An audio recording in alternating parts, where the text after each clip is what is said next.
প্রিয় দর্শক, জানিয়ে দেব আমাদের হাতে থাকা সর্বশেষ আপডেট আন্তর্জাতিক বাংলা খবর। চ্যানেলটি সাবস্ক্রাইব করে আমাদের সাথেই থাকুন। ইরানে হামলার আশঙ্কায় উত্তেজনা। মধ্যপ্রাচ্যে বিমানবাহী রণতরী ইউএসএস আব্রাহাম লিঙ্কন সহ গুরুত্বপূর্ণ সামরিক সরঞ্জাম মোতায়েন করেছে যুক্তরাষ্ট্র। পর্যবেক্ষকদের মতে এর মাধ্যমে ইসরায়েলের সঙ্গে যৌথভাবে ইরানে বড় ধরনের ক্ষেপণাস্ত্র হামলার প্রস্তুতি নিচ্ছে ওয়াশিংটন। সংশ্লিষ্ট ব্যক্তিরা মনে করছেন তেহরান সরকারের পতন ঘটানোর লক্ষ্যে এই বিশাল সামরিক শক্তি জড়ো করা হচ্ছে। তেহরানের বিরুদ্ধে চলমান বিক্ষোভ সহিংসভাবে দমন এবং হাজার হাজার ইরানি নাগরিককে হত্যার অভিযোগ রয়েছে। যুক্তরাষ্ট্রের ক্ষেপণাস্ত্র ধ্বংসকারী রণতরীগুলো এখনও চূড়ান্ত অবস্থানে না পৌঁছলেও ইরানের উপর আঘাত হানার সীমানার মধ্যেই রয়েছে। তবে মার্কিন হামলায় ইরানের নতুন করে সরকার বিরোধী বিক্ষোভ দানা বাঁধবে কিনা তা নিয়ে সংশয় রয়েছে। কারণ ১৯৭৯ সাল থেকে ক্ষমতায় থাকা কট্টরপন্থী নেতৃত্বের বিরোধী হলেও অনেক ইরানি বিদেশি শক্তির মাধ্যমে সরকার পরিবর্তনের পক্ষপাতী নন। কূটনৈতিক আলোচনার কোনো ইতিবাচক লক্ষণ না থাকায় গত সোমবার ইরানের পুঁজিবাজারে রেকর্ড দরপতন হয়েছে। এই পরিস্থিতিতে সংযুক্ত আরব আমিরাত সহ আঞ্চলিক শক্তিগুলো জানিয়েছে ইরানের ওপর হামলার জন্য তারা নিজেদের আকাশ সীমা বা জলসীমা ব্যবহার করতে দেবেন না। তবে ভূমধ্যসাগরে মার্কিন রণতরীর উপস্থিতির কারণে অনেক ক্ষেত্রেই তৃতীয় কোনো দেশের অনুমতির প্রয়োজন পড়বে না। এদিকে গত সপ্তাহে মার্কিন সামরিক বাহিনী এই অঞ্চলে একটি মহড়া চালানোর ঘোষণা দিয়েছে। এর উদ্দেশ্য হিসেবে বলা হয়েছে প্রয়োজনে কত দ্রুত তারা যুদ্ধজাহাজ থেকে যুদ্ধবিমান ওঠানামা করাতে পারে তার সক্ষমতা যাচাই করা। মূল লক্ষ্য রাজনৈতিক নেতৃত্ব। বিশ্লেষকদের মতে সম্ভাব্য এই হামলার লক্ষ্য ইরানের আগে থেকেই বিপর্যস্ত পরমাণু কর্মসূচি নয়। এবার লক্ষ্যবস্তু করা হচ্ছে ইরানের রাজনৈতিক নেতৃত্বকে। উদ্দেশ্য হল জীবনযাত্রার মান নিয়ে ক্ষুব্ধ সাধারণ মানুষকে আবারও রাস্তায় নামিয়ে আনা।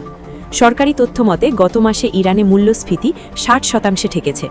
ইরানের সুপ্রিম ন্যাশনাল সিকিউরিটি কাউন্সিলের সচিব আলী লারিজানি দাবি করেছেন হামলার আগেই যুক্তরাষ্ট্র ইরানের সামাজিক সংহতি নষ্ট করার চেষ্টা করছেন। তিনি বলেন ডোনাল্ড ট্রাম্প দেশটিকে জরুরি অবস্থার মধ্যে ঠেলে দেওয়ার যে চেষ্টা করছেন সেটি এক ধরনের যুদ্ধ। শত্রুরা ঠিক এটিই চাইছে। এবার জানিয়ে দেব ইরানের সঙ্গে উত্তেজনার মধ্যে মধ্যপ্রাচ্যের সামরিক মহড়ার ঘোষণা যুক্তরাষ্ট্রের। ইরানের সঙ্গে উত্তেজনা বৃদ্ধির মধ্যে মধ্যপ্রাচ্যে সামরিক মহড়ার ঘোষণা দিয়েছে যুক্তরাষ্ট্র। মার্কিন সামরিক বাহিনী জানিয়েছে এই মহড়ার মাধ্যমে কঠিন পরিস্থিতিতে যুদ্ধবিমান পরিচালনার সক্ষমতা যাচাই করা হবে। একই সঙ্গে মিত্র দেশগুলোর সঙ্গে সমন্বয়ও পরীক্ষা করা হবে। যুক্তরাষ্ট্রের সেন্ট্রাল কমান্ডের মধ্যপ্রাচ্যে মার্কিন বাহিনীর দায়িত্বপ্রাপ্ত কমান্ড এক বিবৃতিতে বলা হয় এই মহড়ায় বিমান বাহিনীর সদস্যরা দেখাবেন কিভাবে তারা নিরাপদ ও সুনির্দিষ্টভাবে যুদ্ধ প্রস্তুতি নিতে পারে। তবে মহড়ার সুনির্দিষ্ট স্থান ও সময় জানানো হয়নি। এই ঘোষণা এমন এক সময় আসলো যখন মার্কিন প্রেসিডেন্ট ডোনাল্ড ট্রাম্প ইরানকে লক্ষ্য করে কঠোর ভাষায় কথা বলছেন। যদিও যুক্তরাষ্ট্র জানিয়েছে ইরানের বিরুদ্ধে সামরিক পদক্ষেপ নেওয়া হবে কিনা সে বিষয়ে এখনও চূড়ান্ত সিদ্ধান্ত হয়নি। ট্রাম্প বলেন পরিস্থিতি নিবিড়ভাবে পর্যবেক্ষণ করা হচ্ছে এবং তিনি সংঘাত এড়াতে চান। এদিকে ইরান পাল্টা হুঁশিয়ারি দিয়েছে। দেশটির পররাষ্ট্র মন্ত্রণালয়ের মুখপাত্র বলেন যুক্তরাষ্ট্র যদি হামলা চালায় তাহলে ইরান কঠোর জবাব দেবে। এতে শুধু ইরান নয় পুরো মধ্যপ্রাচ্য অস্থিতিশীল হয়ে পড়তে পারে। তিনি আরও বলেন বিদেশি যুদ্ধজাহাজের উপস্থিতি ইরানের প্রতিরক্ষা মনোবল দুর্বল করতে পারবে না। অন্যদিকে সৌদি আরব ও সংযুক্ত আরব আমিরাত সহ কয়েকটি দেশ জানিয়েছে তারা তাদের আকাশসীমা বা ভূখণ্ড ইরানের বিরুদ্ধে কোনো সামরিক অভিযানে ব্যবহার করতে দেবে না। এদিকে ভারত বাংলাদেশ সীমান্তে কাঁটাতারের বেড়া দেওয়ার কড়া নির্দেশ ভারত। জাতীয় নিরাপত্তার স্বার্থে ভারত বাংলাদেশ সীমান্তের অরক্ষিত অংশে কাঁটাতারের বেড়া দেওয়ার কাজ দ্রুত সম্পন্ন করতে পশ্চিমবঙ্গ রাজ্য সরকারকে কঠোর নির্দেশ দিয়েছে কলকাতা হাইকোর্ট। মঙ্গলবার ২৭ জানুয়ারি প্রধান বিচারপতি সুজয় পাল এবং বিচারপতি পার্থসারথী সেনের ডিভিশন বেঞ্চ এই আদেশ প্রদান করে।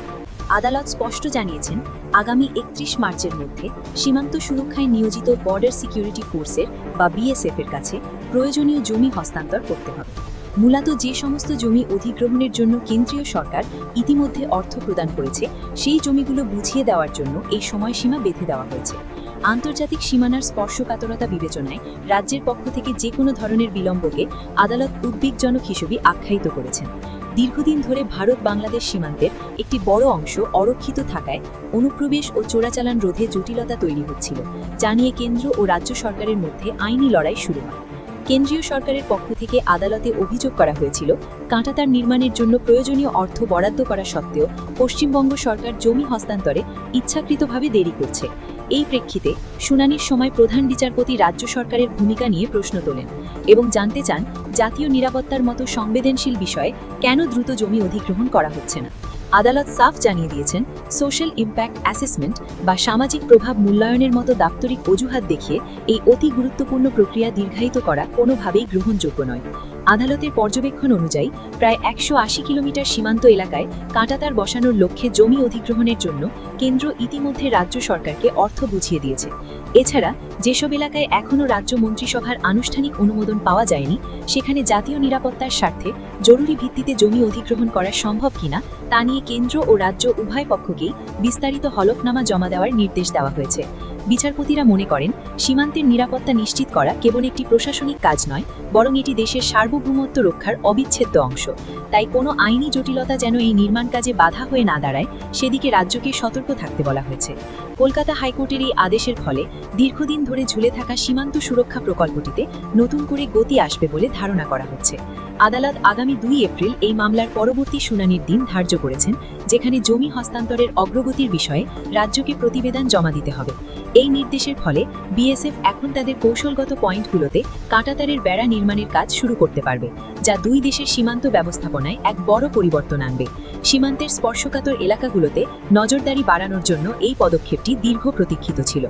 সবশেষে জানিয়ে দেব, ইরানে হামলায় আকাশসীমা ব্যবহার করতে দেবে না সৌদি আরব। আবার উত্তপ্ত হয়ে উঠেছে মধ্যপ্রাচ্য। নতুন করে যুদ্ধের শঙ্কা যখন গভীর হচ্ছে, ঠিক সেই প্রেক্ষাপটে সৌদি আরবের যুবরাজ মোহাম্মদ বিন সালমানের সঙ্গে টেলিফোনে কথা বলেছেন ইরানের প্রেসিডেন্ট মাসুদ পেজেশকিয়ান। টেলিফোন আলাপে যুক্তরাষ্ট্রের হুমকিকে সরাসরি আঞ্চলিক অস্থিতিশীলতার জন্য দায়ী করলেন ইরানের প্রেসিডেন্ট।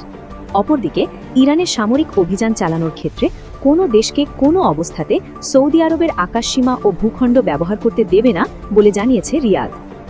মঙ্গলবারের সৌদি যুবরাজ সালমানের সঙ্গে ফোনালাপে সতর্ক করে পেজেশকিয়ান বলেন, ওয়াশিংটনের চাপ ও সামরিক ভাষা শুধু ইরান নয়, গোটা অঞ্চলকেই অনিশ্চয়তার দিকে ঠেলে দিচ্ছে, যার পরিণতি কারোর জন্যই শুভ হবে না।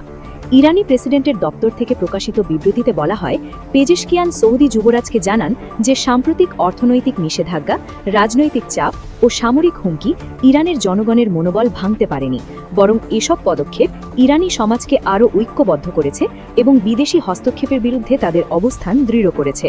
তার মতে, আঞ্চলিক নিরাপত্তা ভাঙার এই প্রচেষ্টা শেষ পর্যন্ত ব্যর্থ হবেই।